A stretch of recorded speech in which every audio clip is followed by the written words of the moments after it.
This week on Hell of a Picture, we wrap up the Scorsese, De Niro, and Pesci quartet of films with the 2019 epic, The Irishman. We open the show this week by talking about the film as being part of Scorsese's mob trilogy with Goodfellas and Casino, and whether or not it's his most personal film. I deep dive into the de-aging process used in the production, while Dave asks the question, is Frank the most sympathetic lead of the three films? We discuss the long runtime, a regrettable grocery store scene, and we wonder how many more Scorsese films there might be.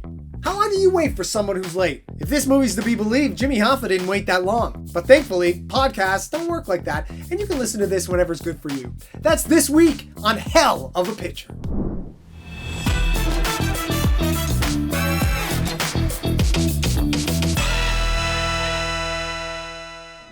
Welcome to Hell of a Picture, a weekly movie podcast where we discuss an unforgettable film and if it truly is a hell of a picture. My name is Andrew Bartlett, and I'm sitting across the internet, as I do each and every week, from the Frank Sheeran to my Bill Buffalino. Or Jimmy Hoffa. Which one? Or Russ? What's also Russ's Buffalino. Also Buffalino, yeah. Russell Buffalino. Not Bill. Bill's Bill's one of them too. Yeah, exactly. Yeah, Everyone they're all loves him. Buffalinos. Yeah. Maybe Jimmy Hoffa works better. The Frank Sheeran to my Jimmy Hoffa. That means you're just gonna kill me. So maybe you'll kill me this episode. That's right. But you know what? David We'll have a lot of Hollingsworth. good years. We're gonna have a lot of good years before the eventual killing, and those will be good times. Buddy. Those will be good times. Buddy. Yeah. How you doing this week, man? You all right? Doing okay. Yeah, still getting over a little bit of a cold.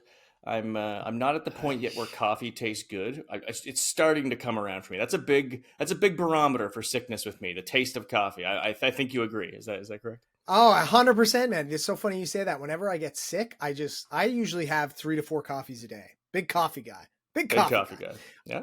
I can't drink coffee when I'm sick. It's just like I just stop drinking it completely. It's probably better. I become a teaman. You're a big teaman. Well, when I'm sick, I'm a teaman. But when I'm healthy, it's coffee. A T-man. Mm-hmm. Oh man. Okay.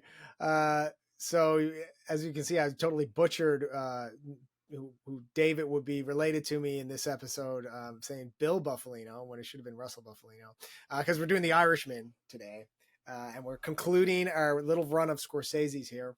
Him and Pacino, and Pacino's in this, but him and Pesci and Today, Scorsese. Yes. Mm-hmm. Yeah, the gangster kind of trilogy that features these three two fine performers and director. And this one is obviously the most recent of the four, and I guess Raging. We started with Raging Bull, but that wasn't really the mob one. But it has mob elements. It has mob elements, but I think it stands apart. Sure, it's really more about the sort of mob adjacent things, I guess we'll say. These are focal point mafia movies, and also contain a lot of similarities in terms of like how they deliver their narrative, the devices they use, thematic elements. We'll see actually that as we go through this, that these are closely linked pictures. Nice, yeah. Absolutely are. So before we get into the rundown, as we do each and every week, I will present you with the question: did you watch anything this week, or did you just cuddle up in bed and try to get better? Yeah, there was a lot of that. And I did watched a couple of good football games, that's for sure. There were some real corkers this week. But no, I didn't have much more time for watching films beyond the 3.5 hours dedicated to The Irishman. What about you? Did you have time? Oh man, yeah, it's a slog getting through this at some points. I mean, I love this film, but we'll get into that. I'll tell you what I watched. Myself and my wife binged the new John Benet Ramsey true crime miniseries on Netflix. Oh.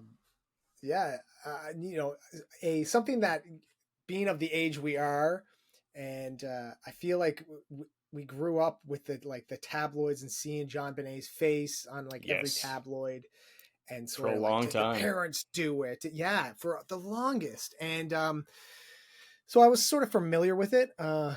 We like kind of watching the true crime stuff, but it was really well done, really well done. And yeah, and we binged that, and that was an interesting watch. But it was really well produced, I should say. Like, it was interesting, and through some new things I found out. But man, that is a sad story. I think my cat is meowing. Yeah, I can hear that. Yeah, is that I'm Chunk gonna in shut my door. distress? Yeah, no, I remember the John Bonet stuff. It was, I mean, it was everywhere. It was huge. Like, just this thing, Man, it's wild. And yeah, I mean, so many of the images I have of it are grocery store based, because that's where I consumed my tabloids. You know, I never read them, just sort of watched the covers in passing as you get checked out at the grocery store. And yeah, man, that was just a runaway story for years and years and years. And is it solved? I'm never gonna watch this. I don't care. So spoiler alert for anybody that doesn't know what happens. Tune out now, but for me, it's still unsolved. Yeah. Okay. The great thing about this story is it's sort of told, like I said, it's sort of in a peripheral. Like, we sort of know it's like, oh, they know she was murdered, but they don't know like who. And then, like, in my head, it was like, oh, it's the parents. It must have been parents. And then you sort of watch the way this documentary sort of breaks down, was like how insane it is that it was this parents were sort of even considered. And it's sort of like telling it from their point of view. And the father is like heavily invested in he's a big part of it, but it's like, it very much paints the police officers as like, what were you doing? Like lunatics. Anyway, whatever. But it's worth a watch if you're a true crime person. It's very well produced, and it's I enjoyed it. Very well shot and stuff. You get through it in one night. And it's probably still shorter than The Irishman. In 3 episodes. Actually, it was, because each episode was 40 minutes. So it was well short of The Irishman. Fantastic. Well, in the interest of brevity and not falling into Irishman saga format, shall I get to the rundown? That's right. Please do. Okay, the rundown. So in 1950s Pennsylvania, Frank Sheeran is a World War II veteran who now drives a meat delivery truck and is a card-carrying member of the Teamsters Union. When Frank sees an opportunity to make a little extra scratch, he does so by selling part of his load to a local member of the Philadelphia-based Italian mob. Now, as Frank starts skimming more and more, the trucking company eventually takes notice, and he is brought up on charges. His union lawyer, Bill Buffalino, the aforementioned, a name that I would definitely call out to for help if I was in a legal bind. He seems like he'd have a great TV commercial if this were modern day times. So he gets the case dismissed, and afterwards he introduces Frank to his cousin Russell Buffalino, the head of the Buffalino crime family based in northern Pennsylvania. Now, Frank will begin working for Russell in positions of growing responsibility that will eventually see him promoted to painting houses, a euphemism within the mob for contract killings. Frank shows himself to be highly adept in this role, due in no small part to his experiences in war, and he quickly rises up the ranks to become Russell's top guy in the outfit. Frank is so good, in fact, that he becomes the right-hand man of Jimmy Hoffa, union president and soon-to-be subject of unsolved mysteries. That's another one that I know from like growing up, and you'd see that like with Robert Stack, on Saturday evenings. So we watch Frank, Russell, and Jimmy as their families grow, thrive, and of course fall over the course of decades.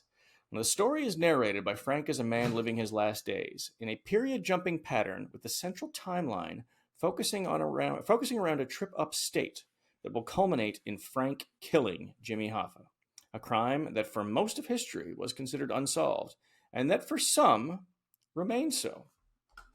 So The Irishman premiered at the New York Film Festival in September of 2019 and saw a major release on Netflix, who owned the distribution rights, in November of that same year. It was directed by Martin Scorsese with a screenplay written by Steve Zalian and based on the book I Heard You Paint Houses by Charles Brandt, a former investigator with close knowledge of the Hoffa case, but whose claims are still disputed by some. I mentioned below that some people do not consider the events of this movie and book to be sacrosanct. There is doubt cast upon them from some quarters.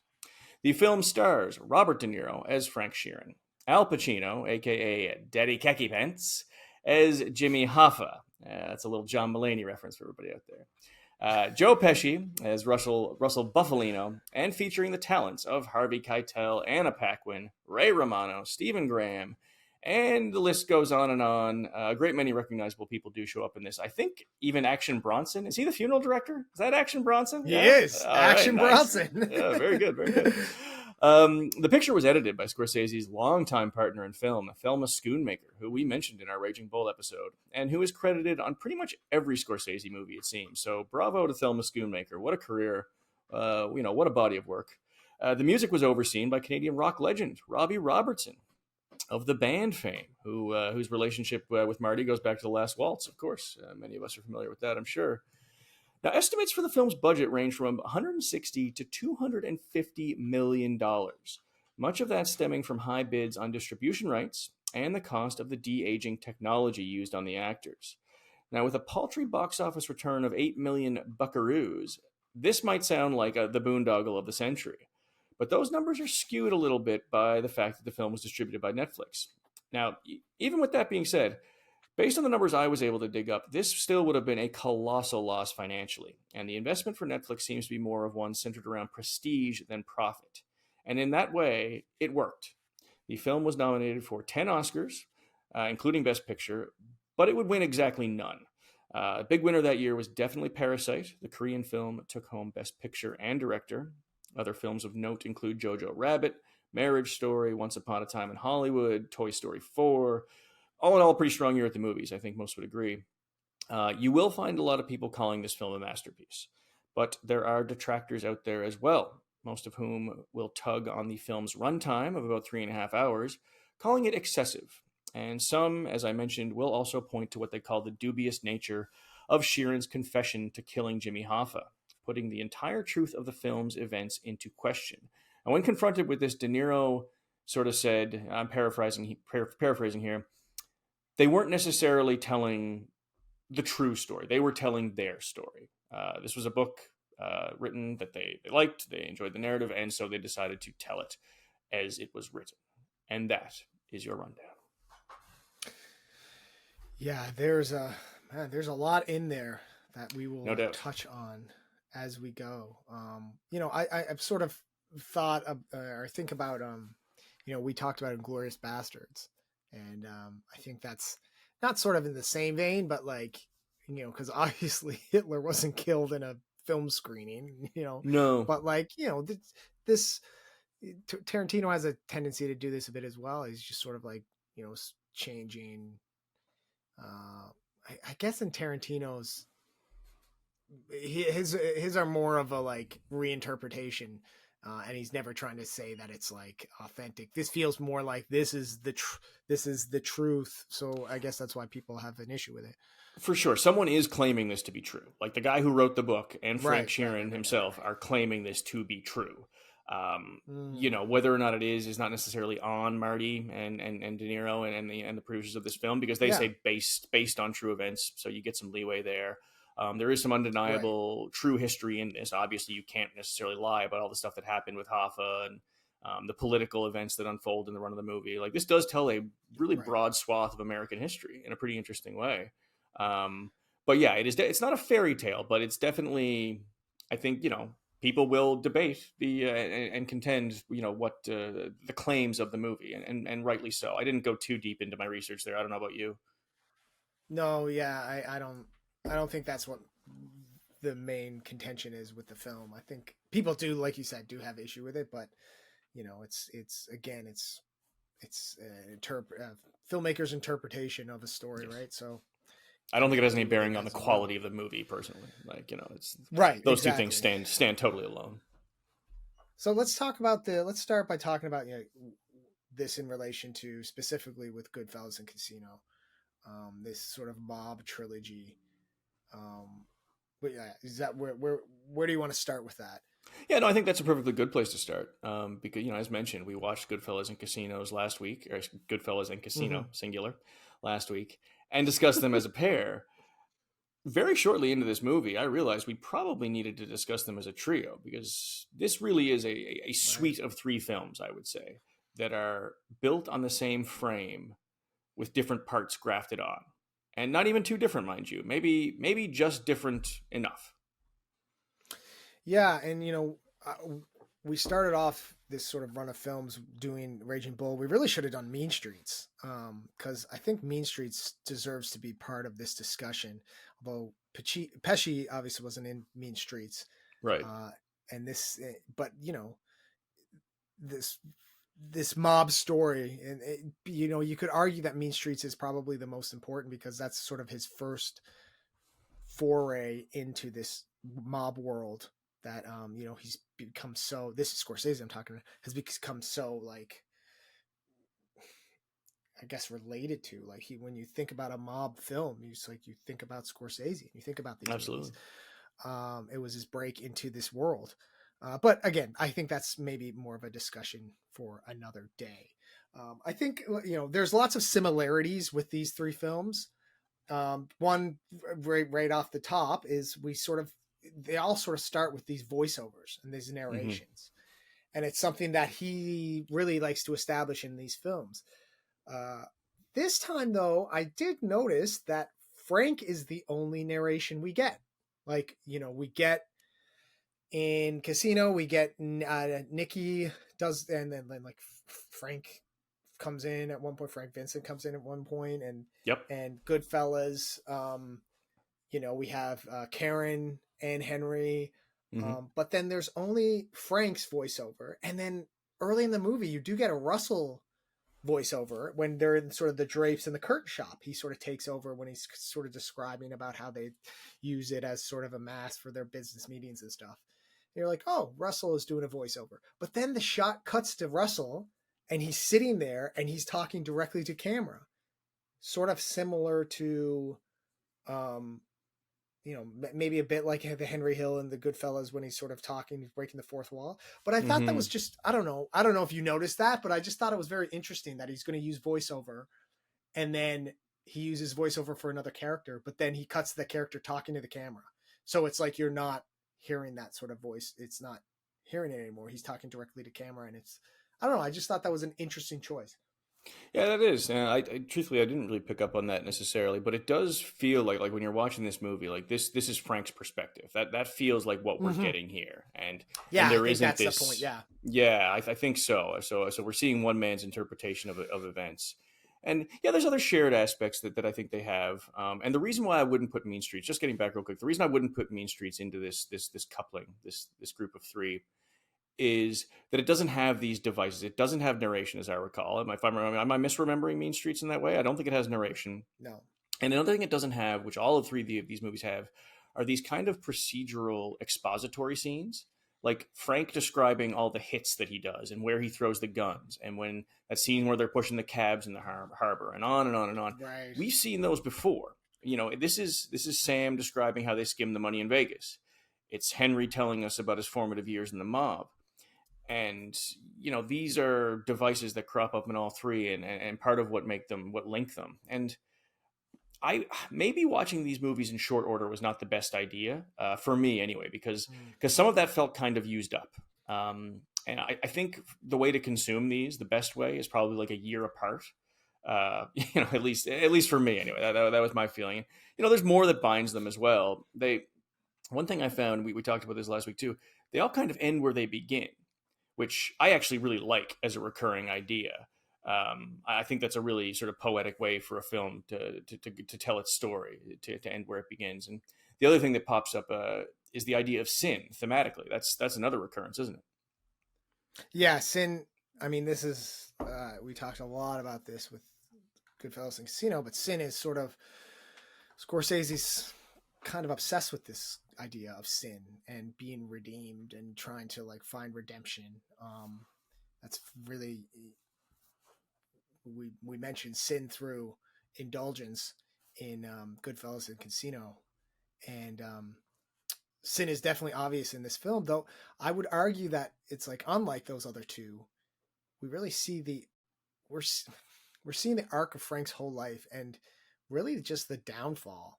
And you see the downfall of Henry and Sam in Goodfellas and Casino, but like you see like just how frail and old Frank is, and like kind of pathetic, really. And it's just like you see this like broken man, and I don't think his sin is, it's like he's almost seeking redemption, but he also seems sort of content with where he is, I think. Like he's sort of just like going through the motions, it feels like, of like what he of sort of the last of his days, whereas like I feel like Henry and Sam just sort of you know, their sin is um I guess we don't see their complete story. We're really seeing Frank's whole kind of journey. And at the end, um I don't know if you felt the same way, but you feel like I felt sorry for him. Like, even though he sort of didn't feel sorry for the the the terrible things he did, or didn't seem like he did anyway. Yeah, this doesn't feel like the same kind of sin here at all. Really, Mm-hmm. I find there's more of a necessity to Frank, um, versus the other guys where it's kind of a little more frivolous. Like they don't have to do what they're doing. It feels like Frank sort of can Right. do nothing else. And he has that line where he's talking about his experience in World War II, and he says, "I prayed I would never sin again." Then the fighting started. And so what Frank does always sort of seems kind of dutiful. And there's more to unpack there, which we will later. But I think that the first reason Frank really feels different, like you said, is because his relationship is more intimate than the three. You spend a lot more time with him, and it's very well. You mentioned this to me earlier this week, and I hadn't quite put my finger on it yet. But yet I think you're right. You said that this was Scorsese's most personal film, and it kind of feels like to me maybe Frank is like the avatar of that idea. Like, are we learning about Scorsese through his lead character here? I think so. I think it's his most personal film, and because I think it's you can't really make a film like this until you've had the career and life that Scorsese has, right? Hmm. Um, and it's like you can make the argument that films like more personal, like A Last Temptation of Christ, which is a film that he wanted to make for years and years and years, and finally did make, and then even a film like Silence. Although I never actually watched Silence because I heard so No. many mixed things about it. I don't know, I just never got to it. But again, that's like a personal film. But I think with this is he's coming full circle, right? Because he's starting with this sort of these themes of sin and using the mob for that sort of like direction and story, and he's coming full circle because he's at the end of his he's kind of at the end of his life, right? Like we're not the sad thing is like we're not going to get many more Scorsese films. Hmm. He's 82 years old, and I think he's using Frank in this case to kind of tell the story of his own career and his own life. And I feel like he's done that a lot with the sin of like Goodfellas, and like especially with the use of like cocaine, and where he almost overdosed on cocaine and like almost died, and he's sort of having that question of redemption and indulgence and all those sort of ideas. And I think he's sort of come to terms with that. So that's why I feel like the indulgence part isn't such an aspect of the Irishman. I feel like he's Hmm. like come to terms with the sin that he's committed, and he's just sort of like, okay, this is what it is. And excuse me, like I think for Scorsese, and then like his surrogate through Frank, the duty isn't to like get more money or get more women or do more drugs. It's he has a duty to his country or to his audience. He has a duty to his family, and he has a duty then in turn to like the mafia family, right? His chosen family. His Hmm. and that's like you were talking earlier. It's like Frank stuff seems more dutiful versus like indulgence. It's about him looking back, and that's why it's like he starts with him in the old folks' home, and like you said, it ends with him in there. You're looking back in your life, And that's something I feel like Scorsese is probably doing now. Yeah, I mean, of course, it's only natural to be reflective at that point in your career and in your life. You are admittedly closer to the end than the beginning, and so it's pretty powerful, really. Like, to think about it as a director we've long admired and would like to keep seeing work from. To see him sort of reconciling the end, and there is that line too. When Frank is picking out his casket, and he's talking about the idea of being put in a mausoleum, which is what he wants for his final interment, Yeah. as feeling less final rather than being cremated or being put in the that. ground. And man, there was as soon as I heard that, I was like, well, I mean, we're hearing Scorsese here, are we not? Like, I mean, we must be. Yeah. Yeah. I thought about my grandfather was like that too. He thought about like he I don't know if it was just like an old folks thing, but like I remember talking to him about, he was like, he never wanted to be cremated because it just felt like finite. And it's just like, it's like, you're dead, but like it's such an interesting sort of mindset to have. Mm-hmm. I want to just pivot to talking a little bit about we talked a little earlier about issues people have with the film, and it's like, like you said, like length, the truth to it, but also the de-aging technology has sort of a split. Some people think it's great, some people think it's weird and didn't work. Right. I'm on the fence of thinking it was pretty incredible. And I wanted to sort of get your thoughts on that too. I think that I thought it was really impressive what they were doing, and like, just to fill, I don't know how familiar you are with it, but like they essentially created this technology that, like, because the whole thing for Scorsese was like, if I'm going to do this film, I want to do it with Bob. He would be like, I want to do it with Bob De Niro. And he's like, he could have easily sort of done the Goodfellas route and got a younger person to play the younger De Niro. But he's like, but then I'm like, I'm not working with him for half the movie. He's like, I don't want to do that. I wanted to make the film with him. That was the whole kind of idea. So then he was like, the other thing was like, I can't be having Pacino and Pesci and De Niro like have balls on their head, right? Because you could do it easier with like, and that's how like a lot of the superhero movies and stuff and whatever, they have those like, technology where you put all these like sort of like things on people's heads and, green screen stuff. And he's like, I can't, like, I'm not doing that route. So they had to develop this technology of like, how are they going to de-age these iconic actors to and not have it interfere with the filming process. They developed like these cameras. So they had the regular camera, and then they had like two other cameras on this rig next to it that just shot like infrared, so they could get like the details down to like the T. And I thought it was like, I think the problem that people had with it was that I think we're very familiar with these actors from like prior films and like other works. Like, okay, so first let me ask you your opinion. Before I get down that road, do you think that the de-aging worked? Did it work for you? Were you like thrown off by it at all, or like were you sort of just like engulfed in it and just like, okay, like not really thrown at all? I noticed it first, like when the first time I saw it, and there afterwards, I think I largely forgot about it. Like, I knew it was there; it didn't bother me. I thought it worked pretty well. I have no objection to it. The only thing I would say is that maybe it deprived us of some sweet behind the scenes footage of Al Pacino wearing like one of those like Andy Serkis style Green Man suits with the balls hanging out. That would make for good stuff. That would be good content. I have to say. Oh, what is this suit? Oh, yeah. Oh, come on. What are you doing here? Pacino.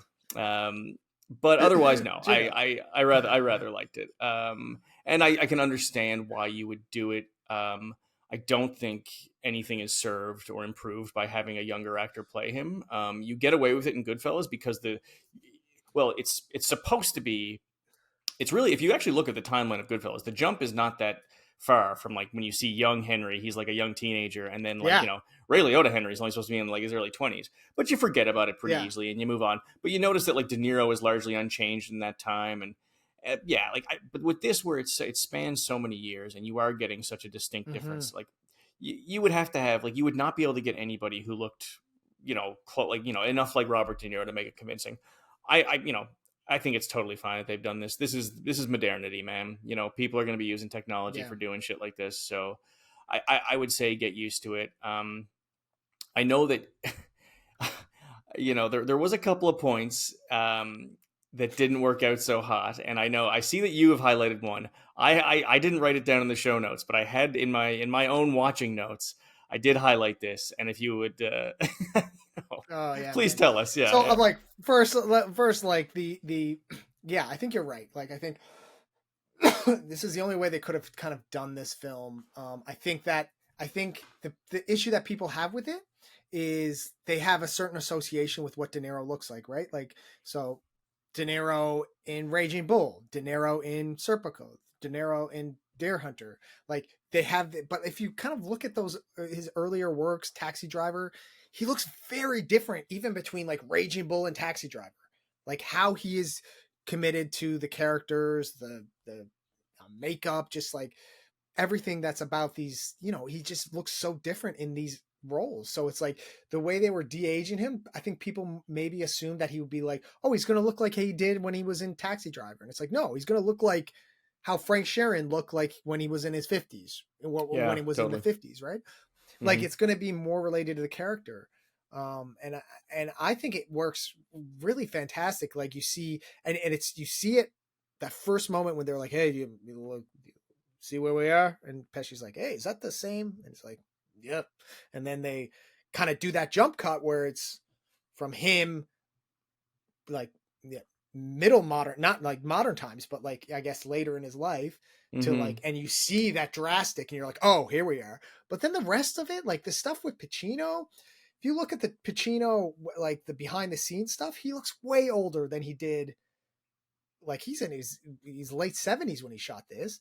And like, Hoffa was supposed to be in his, I guess, his 50s. And it's like, he does look way younger. And it's like, but it's very, you can't really notice it. No. The sort of the weird part, I guess, is when Pesci's sort of calling De Niro kid and stuff. He's like, hey, kid, like, well, what's the, your chain's broken, kid. And it's like, is he supposed to be in his like 20s or is he supposed, he's just, they don't. I mean, yeah, presumably he's been back from the war for like, it was in the 50s. It was like the early 50s when they get introduced. So he's been back from the war, say for, 5 to 10 years or something 30s, like that. Yeah. Yeah, exactly. But now it's a hard living 30s. So, you know what I mean? Like he has not been pampered in the way you and I have. So I think that affects how you age. I can allow for that. But let's talk about the grocery store. The scene please. I'm talking, the grocery store scene, that is my biggest quirk with the whole film. So bad. It is so bad. And it's like, and I just don't understand why the choice was made to keep it in. It's one shot. And the scene we're talking about is when his daughter goes to the grocery store and presumably gets like smacked by the grocery store clerk. And so pushed a little bit. Yeah. Like it doesn't sound like it was a huge deal, but like it was certainly a faux pas. Correct. Sorry, I've got something. Getting all worked up. Yeah, I'm thinking about this scene. I can't help it. Anyways, De Niro or Frank takes the daughter and he it's one shot. He throws the guy out and he kicks him, but he always like kicking him. He's like this old man. Like he's kicking him like modern day, like today Bob De Niro would kick a guy in the face. Not very well. And also like when he goes into the shop, he grabs him, he tosses him out of what has to be the most breakable shop window in the history of the world. Because he goes flying out through this thing. It breaks into a million friggin' pieces. It's like, as soon as I saw that, I was like, well, this is just like, this is brutal. And then the beating that follows is freaking laughable. It's ridiculous. I don't know if you can see my arms here, but his arms are like he's got T-Rex arms. Like trying to kick. Yeah, he's got T-Rex arms. He's like old man, and it's like, this is just cut away. Just get a close up of like a boot going up. Like it just would have worked so much better. It just seems like such a weird choice to like not see that he looks old in that moment. Like he's like, that took me out of it, right? Everything else I feel like I can, like you said, you can get by, you sort of live with certain choices and how he looks when he's younger, and like, you know, and Pesci calling him kid and stuff, and you're like, yeah, this is, I can get behind this. But like, yeah, like, whoa, this guy is not 30 years old. This guy is, or I guess at that point he's supposed to be probably in his mid 40s or whatever. But it's like, if I'm gonna go kick somebody in the face, I'm early 40s. It's like, I'm not looking like I'm like gonna like fall over and break my friggin' hip. Yeah, the physicality of that scene really could have dictated that maybe they use a stand-in for that one part, you know, maybe just for that, or just shoot it in a different way, as you say, because like you really didn't need it. The way it was done was kind of degrading to the character and to the film. Honestly, like it took me a little while to forget about that, but yeah, just sort of continuing, I guess, with Frank, you know, the De Niro character. We talked earlier about how his sins feel different than the other leads in these films. And I think we both came to the same conclusion that he feels like the most sympathetic of the three. Like, why do you think that is? Is it just because we get to know him better, or is there more to it than that? I mean, old people are always more sympathetic anyway. You just feel bad. Like there's, you know, and man, some of those scenes with his daughters, like when he's got the crutches and he's in the bank and she's just like next teller. She's like, I want nothing to do with you. And I just want to talk. And it's just like, it's his deterioration is way more profound than the other guys. The other guys seem to like sort of burn out like that. He fades away. He turns to rust. Yeah, exactly. And we're there, we're with him the whole way, right? And Henry, we sort of see his whole life up until that point, and we sort of can see how the rest of his life plays out, and we're just like, I don't feel any sort of sympathy towards Henry. But like, I don't think we necessarily see Frank like regret his choices. I think it's more so that he's like he doesn't really take back the things he does, right? Like, I'm just thinking about the moments with the priest and stuff, and like the priest has something along the lines of like, you're like, you didn't, like, do you regret or whatever? And he's like, I don't really regret, but I think his regret is more so within the role of like within the I guess role he played in backstabbing his family, which was like Hoffa was part of his family, right? Like that was like another extension of his family. He had his like biological family, he had his mafia family, which would be Buffalino, and then he had kind of the Teamsters family, his like work family, I guess. That's right. And Hoffa, they were all connected. You know, but he says he doesn't like regret all the killing of the people. He regrets the phone call that he makes. He's like, what kind of person will make that call, phone call? And he's of course referencing the call that he makes to Jimmy Hoffa's wife about like, I love that little quirk that De Niro does where he was like, when he's like lying or when he's like nervous or whatever, he sort of like does that stammering thing. It's just like a very interesting kind of choice. He does that really well, and that scene when he makes that call is pretty powerful for sure. Yeah, there's nothing sadistic about Frank. That's the thing. Like, I mean, it doesn't like there's very little feeling at all towards you know, the crimes he's committed, as you said. And at the end, you referenced him talking to the priest. He says he wants to feel sorry for what he did, but he doesn't. Like, he knows he doesn't, which is a really interesting emotional awareness for a character to want that and to know that you don't feel it. And it really does seem like everything he's done has been impersonal for him, except for his reasons for doing them, which are family and duty. Like you say, protecting his family, his biological family, his duty to the army, his duty to the Union, his duty to Russell and the mob. And it's all done for that reasons that we can really all kind of understand, even if, you know, we wouldn't go to the same lengths he would, which is killing presumably dozens of people, it seems like. It also seems like like you said, like the killing aspects, it's like he's describing them in such like, I don't want to say formulaic terms, but just like procedural terms. Yeah, Like I exactly. love the scene where he's kind of talking about killing the who was killing the mob boss that was sort of like Joey, the the like the young really guy. like sort of like, yeah, the guy who was like Yeah, basically a and the celebrity, a mob brazen guy. celebrity. Yeah, yeah. And he's sort of like talking, well, what you want to do is you want to go in, like usually you go in early, make sure you go to the bathroom, make sure there's nobody in the bathroom. And he's kind of like breaking down all these aspects and like how you do it. And this is all while he's sort of driving up to actually commit this murder. And you're sort of Yeah, like following him along. And it just feels like, I guess, like you said, lack of emotions. You're gonna want, like, he's picking out the guns. He's like, you're gonna want, you want something loud that'll scare somebody, but you don't want something too loud. And he's going through all these processes versus like, you looking back at somebody saying in Casino where Nicky is.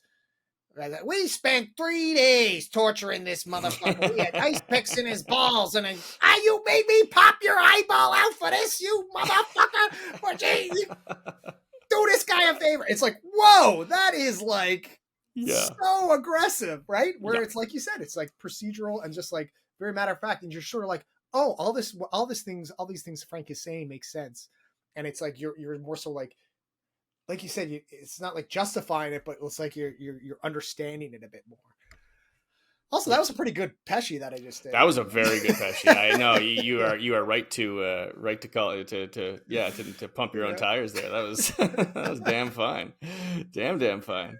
And no, and you're right too. Like I mean, Pesci's killing, and like he's the real like obviously psychopath of the previous two films, and it always seems like he's inflamed and he's passionate about what he's doing. Like I mean, Yeah. like this is very like almost clinical for for Frank. And I think it does relate a lot to the fact that he was a soldier. And like there's that scene when he's describing his experiences in the war, and he says he was given orders to take the prisoners out into the woods and kill them. Like now they never tell you to do it, but you just know. And that that will come up again and again in his life. The idea that like no one tells Frank he has to do it. Frank just knows he's got it. Yeah. Like he's got to do it. And that's it's something that Scorsese does throughout all three. He likens living inside the mob to that of other organizational ways of life: business, government, and now the army. And I think that's another reason why Frank is sympathetic to us. Like war is hell, and adjusting to peace afterwards can be even worse. And Frank just sort of continues to do what he's been trained to do, and the difference now being just sort of the legality of war versus crime, which is an interesting thing to consider, and I think why Scorsese wants us to consider it. Yeah, it's interesting. I also like you mentioned the Nicky character, and it's like Pesci is so interesting in these roles where I think for that's what obviously drew him to something like this, where it's like he's in this world, but now he's playing somebody that's like, on the when you think about it, it's on the surface. He's doing the same thing that Nicky and Tommy are doing in Goodfellas. His characters, right? He's just ordering the hits. So now he's just telling people that like, but it's such a different performance, and that's what's got to be so interesting. Like the calmness that he brings to that character, even though he's a mob boss that's ordering hits and killing people. Like he orders the hit to kill Jimmy Hoffa. It's like this is like wild stuff, but he gives it such a subtlety, and like you said, it's pretty captivating. I do want to touch on Pacino too. Please do. As Jimmy Hoffa, this was the first time that Scorsese and Pacino had worked together. You sort of like bunch in Pacino and De Niro and the Godfathers, and everybody was talking about how they had done like this a couple of like Righteous Kill or like a couple of Rant, and they got that, obviously they got the Heat. This the one moment in Heat where they're together, but they're always sort of linked, and it was very interesting to see them in such a large scale film that like they're just vital to one another, and all these scenes together. I love the scene so much. It's just like Pacino at like Pacino's best when he's just fucking giving it to all the guys and he's in the room and he's just like, "You're giving it to him. You're giving it. I'm gonna go to jail. You understand that? I'm going to prison." Like he freaks. He's just like switches. Like he's freaking out all the guys. And then Frank leaves. He's like, "Oh, where you going? Where you go?" He's like, "Oh, I'm out of here. I quit." Again, and Frank De Niro quits on him. And no, I wasn't talking to you. I was talking to them. Well, you got to tell me. It's such an interesting dynamic that they have, and it's just related to like just them as actors. They have such respect for one another, and it's like the scenes of them in the hotel room, right? He's like they're sleeping in the same room, and it's like it's not because. Obviously not because they're lovers or anything, but it's like he's his bodyguard. He's the only person that he fully, completely trusts. Yeah. And it's like they have such this like affinity, and you're also just sort of on a larger scale, like with the Scorsese and like looking back and making this film a personal film about his life. And it's like these actors as well, like, he's like, "Oh, say you'll do it. And he's like asking him to be the president of one of the like the unions or whatever, or one of the like, whatever with sections, and he's just like, De Niro's like, "I don't know what to say," and he's like, say you'll do it, and he's like begging him to do it, and there's such a great dynamic. They're playing off each other, and it's so, it is say what you will about the film, I feel like it's really amazing that we get these two like powerhouses in De Niro and Pacino, and they finally sort of share the screen almost for like one last time. That's like, and really do it like to like a really powerful performances and a powerful film. And this just goes to like the Scorsese casting in general. We like want to sort of end on this before we sort of get into it, whether it's a hell of a picture or not. But like, I don't know what you thought about the casting, but like, I think his casting is just so brilliant. And it's like, yeah, you're going to have Pacino and Pesci and De Niro, but like his side characters, and it's like, they're so unique in how they look, but they're unique in how they give their performances. And unlike it just seems so different than somebody where we talked about like Nolan. And I don't know if you saw this week, but Nolan, like his next film, I don't know if you've seen the cast list for that. Have you seen that? No. I mean, it's like everybody. I don't even know. I would be, so for new, like Charlize Theron, Tom Holland, Zendaya, Anne Hathaway, Matt Damon. It's like everybody who is everybody is going to be in this Nolan movie, and it just seems so. I don't know. Whereas like Scorsese casts Stephen Graham as Tony Pro, and it's like that is so perfect casting, I think, and he gives such a fucking great performance.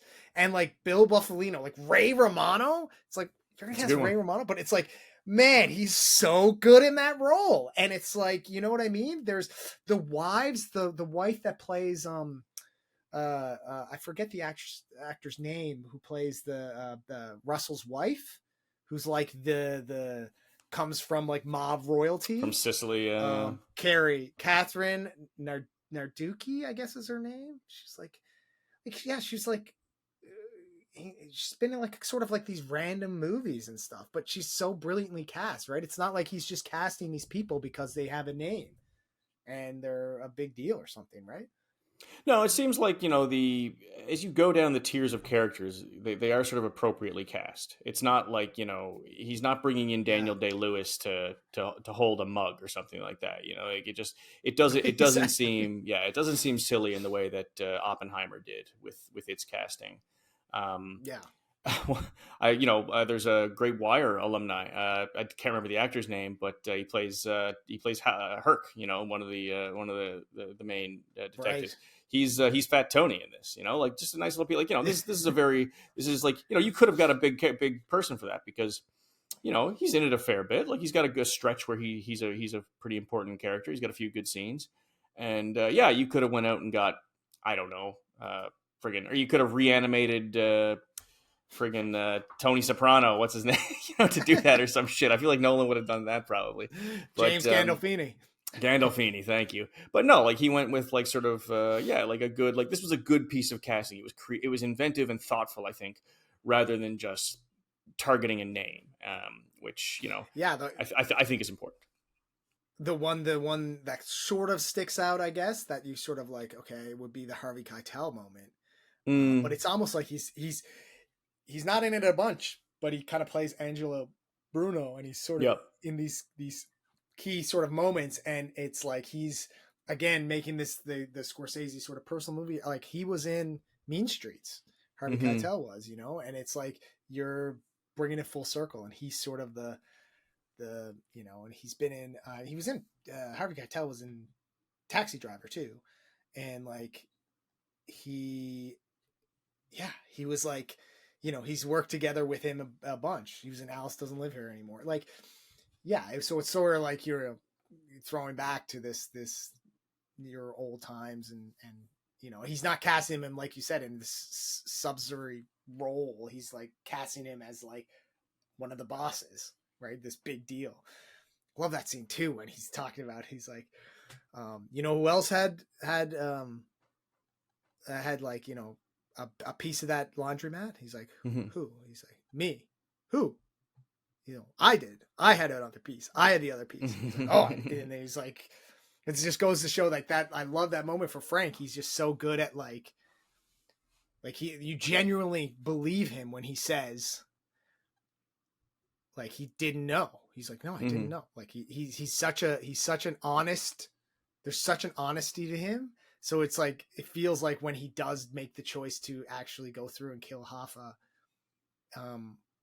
like that feels like feels like the only time that he's like, I want to say like he's lies in the whole movie, right? Like everything else, he seems like very honest and straightforward with everything.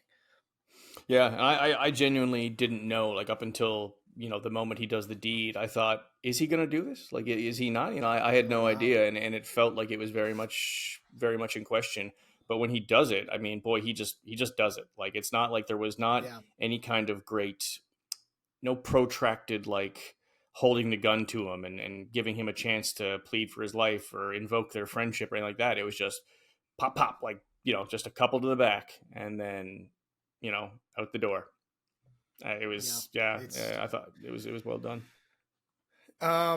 Okay, so we've talked a lot. We talked about Raging Bull. We talked about Goodfellas, Casino. Now The Irishman, and the three prior have been hell of a pictures. Well, Casino for you is sort of up for debate a bit, but mostly hell of a pictures. I'm curious if this follows suit, and is The Irishman for you a hell of a picture? Yeah, so I mean, I said earlier, I don't think this was the best way to consume these films, for me at least. I think for me to properly assess these movies, I need like 6 months to a year in between. There's likely a hell of a picture in here somewhere, but I think it does get occluded first by the repetitive devices, which are accented when you watch them, in short sequence, sequentially.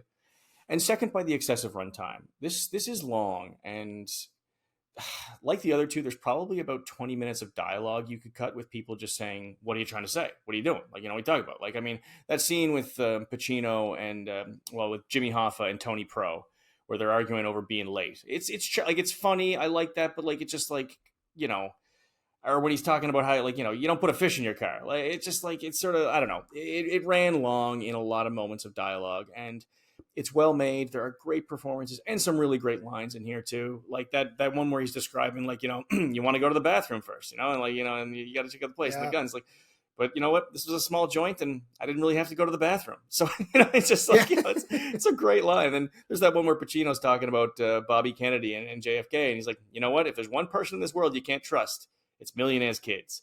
And just like some really good writing, really, really good writing.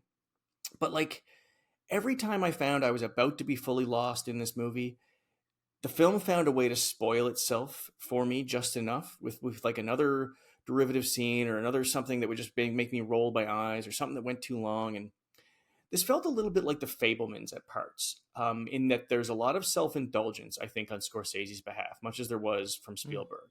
This was therapeutic for him in some way.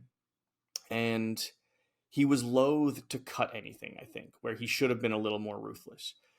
Now, let me be clear. This is way better than The Fabelmans. Like, I would watch this 1,000 times before watching The Fabelmans once more. But not a hell of a picture for me. Not this time, anyway. I'll give it some time, and I'm willing to reconsider, but not today. Yeah, that's I think you're right in like how you consume this film. Like, you know, consuming these kind of gangster movies all back to back to back in short order is hard to digest, right? And it's a lot of violence. Just, you know, they're very similar.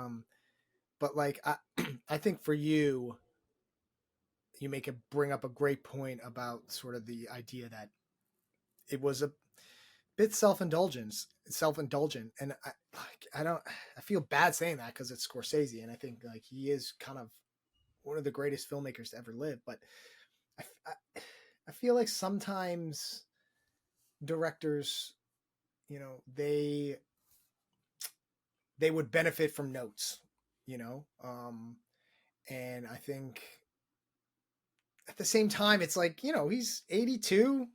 They're going to give him all this money. He's going to do what he wants.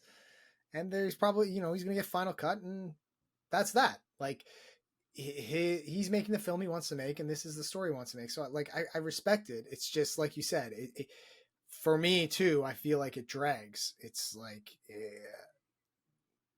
watching a 3.5 hour movie is hard. It's not just nowadays. I just think in general, you know, I think this would have benefited from being even 2:45. Like if you cut 45 minutes out of this movie, like you said, like again, like where do you cut it? I don't particularly know, but yeah, it sometimes you give the keys to directors, and then it's like it might benefit a bit from reining it in a bit. You know, Nolan gets a bit of that too, right? Where you're like,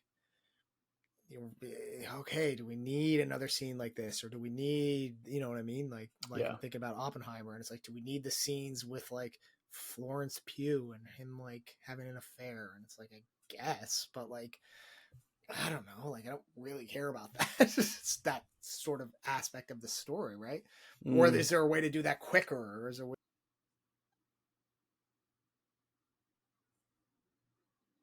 complain too much about that? Because it's like as we were mentioning earlier, with we're not going to get a bunch more of these films. So it's like, if you know, I get a bunch more of Scorsese's stuff. So it's like, if I get an extra scene of them talking about, you know, how to put a fish in a car, maybe I like that, right?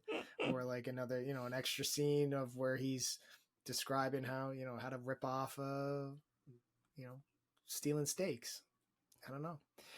Yeah, the fish dialogue was funny. Like I gotta say, like he's like, remember that, it's gonna help you in your life.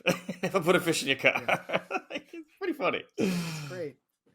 Yeah, there's a lot of funny moments in this movie too, which we didn't even touch on. But yeah, I think for me right now, and I'm gonna say not a hell of a picture either, because of the runtime. But you know, I still think it's a fantastic film, and it's amazing, and the performances are great, and I love it. And I'll continue to go back and rewatch it. But yeah, as of right now, and again, I don't know if it's because of watching Goodfellas and Casino and Raging Bull before this, but because it's like a Raging Bull, whenever I do my tiers of like Scorsese, I'm like, okay, this is my number one Scorsese.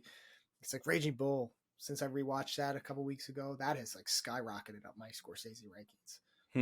It's like, I think it's like, yeah, close to number one. I think it's close to being a perfect film. And AFI would agree with you. Yeah, AFI would agree. Number 4 on that's the true. You know, on the 100. So that's pretty good. It's amazing. But hopefully we still have a few Scorsese movies yet before he stops making them, or it's like, or he ends up like Clint Eastwood, who's just like 90 and making movies, and just they're terrible. Apparently his like shoot days are just like, he does like one take of something and he's just like, next, like he just doesn't care. Just like, next, moving on. And they're like, well, okay. Clint Eastwood. Okay, so not a hell of a picture, but Scorsese, you know, he's made some great mob movies, and we're lucky to witness them. Sure. So Dave, we can let everybody know that we're sort of we're doing this time of year. So what are we doing next week on Hell of a Picture? Yeah, so I mean, we are going to, in keeping with the spirit of the season, we're gonna sort of pivot to some, well, debatably holiday films, and that's sort of going to be part of the fun. Right. We are going to do a string of films that are atypical Christmas movies. Some people might consider them Christmas movies. Some people might disagree, but they are films either set at Christmas, that we watch at Christmas. For us, we believe that they have some aspect of Christmas in them, though they are ostensibly atypical Christmas films. And so we're going to start next week with really this is the film that really sort of started this debate, and it's Die Hard, the Bruce Willis classic, the hotly contested is it or is it not a Christmas film of all Christmas films, and we're going to get into that one. Yeah, I love that. It's a debate that I have opinions on, but we're gonna share those thoughts, and whether it is a Christmas movie or not is a question we'll raise. But yeah, the atypical Christmas movie, and I love it. I think it's great. We're also, to fill everybody in as well, we're going to try to roll back the runtime of some of these episodes. So, the next few will be shorter in length. Not that it really matters, but we're going to try to cut them in half, maybe do 30 minutes on a film. And so we can kind of attack more movies, and we'll probably do that moving forward. New year, and we'll pivot a bit and hopefully tackle some more movies that we want to talk about, and more directed conversations. I think that seems right, Dave. Yeah, I think so. Yeah, and we'll sort of refine our delivery mechanism and produce hopefully just, I guess, like you say, like a shorter run, higher quality product. Yeah. It's listen, and any feedback you guys want to give us too, we're all ears. Send us a direct message on Instagram, Facebook, or where and we'll comment on the videos, like and subscribe, all that stuff, and we'll keep getting better, keep adjusting, keep changing things up, and making it interesting, and keep putting out some fun movie content. So that's coming up on Hell of a Picture in the new year, and so Christmas time, get ready, go watch Die Hard again. And absolutely. Do you watch it every year? I watch it every year.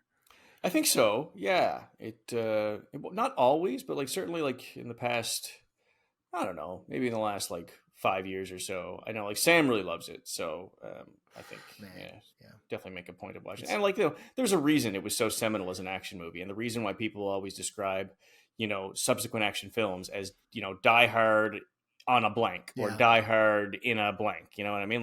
The Rock is Die Hard on an island, and Home Alone is Die Hard for kids. And it really did change the way that action films were constructed and executed. And it just so happens to be set at Christmas, and maybe it is sort of replete with Christmas themes and ideas. We will have to get into that when we watch it. I love that. All right, sweet. All right, so for David Hollinshurst, my name is Andrew Bartlett, and this has been another episode of Hell of a Picture.